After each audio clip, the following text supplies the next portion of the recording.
Bonjour, je suis Abdelkader Zoulim, membre du collectif JVEP Caen et membre de l'association Thérapie de l'âme, partenaire de la JVEP, également référent du cercle régional de l'association sur Caen. Je vous présente les règles du fonctionnement du cercle d'éveil aux vertus aux qualités en 11 points. Le cercle comprend une éthique et une dynamique. Le cercle d'éveil aux vertus aux qualités prend appui sur 3 vertus qui favorisent la communication et le développement des qualités et compétences de chacun. Premièrement, la sincérité nous autorise à exprimer ce que nous ressentons et nous permet de ne pas nous laisser dominer. Deuxième point, la bienveillance crée un climat de confiance entre tous.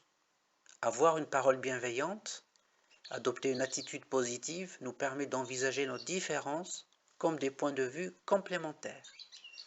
Troisième point, l'humilité nous met au service l'un de l'autre et nous permet de passer du jeu au nous et nous rend attentifs à ne pas dominer. Pour la dynamique du cercle, nous arrivons au 4e point avec la désignation de 3 rôles. Avant de commencer, on désigne 3 rôles parmi les membres du cercle. Le gardien de la parole, le gardien du temps et le rapporteur ou gardien de la mémoire. 5e point, désignation d'un objectif clairement formulé, le mobile du cercle.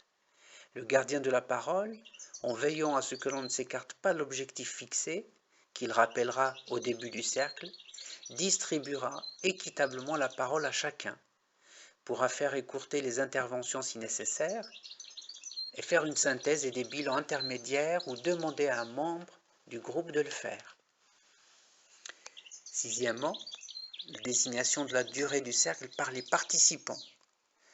Le gardien du temps veillera au respect de cette durée, qu'il rappellera, ainsi que de la durée éventuelle d'étapes intermédiaires durant la tenue du cercle.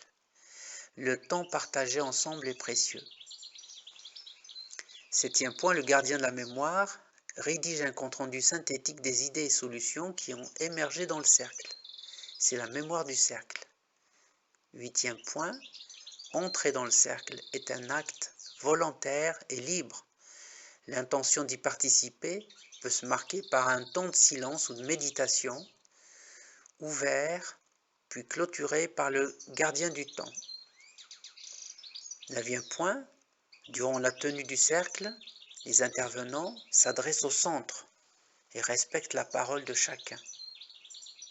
Le 10e point, le cercle peut être clôturé, comme pour l'entrée, par un temps de silence ou de méditation, régulé par le gardien du temps, puis des salutations fraternelles entre tous.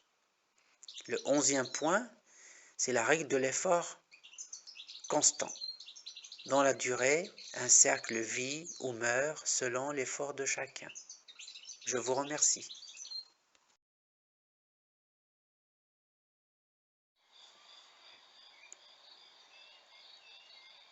Le cercle offre un espace et un temps consacré pour vivre une rencontre orientée vers un échange bienveillant, participatif et ouvert à chacun et à chacune, et plus précisément ouvert et attentif à l'être humain qui est en face de soi. L'élément déterminant, à mon sens, est le fait de choisir de venir participer à une réunion en cercle. Cet élément, avec ce choix, fait appel à l'effort de s'arracher de l'habitude et au rythme de vie actuel qui ne cesse de nous tirer vers des directions multiples. Le cercle nous demande un retour à l'unité de nous-mêmes. Il nous invite à nous concentrer, à revenir au centre de nous-mêmes, de prendre conscience de notre respiration, de notre posture et d'affiner notre attention à l'autre. Un moment de calme qui permet de poser un regard conscient, de tendre une oreille attentive sur ce que l'on ressent chez l'autre et soi-même. Nous découvrons alors des énergies qui nous traversent, à la fois du stress, de la fatigue, des résistances même, mais également de l'assurance qui nous installe dans la confiance en soi et en l'autre. Progressivement, nous observons les tours de parole commencer à agir comme des catalyseurs et engendrent comme de la lumière qui éclaircit nos visions.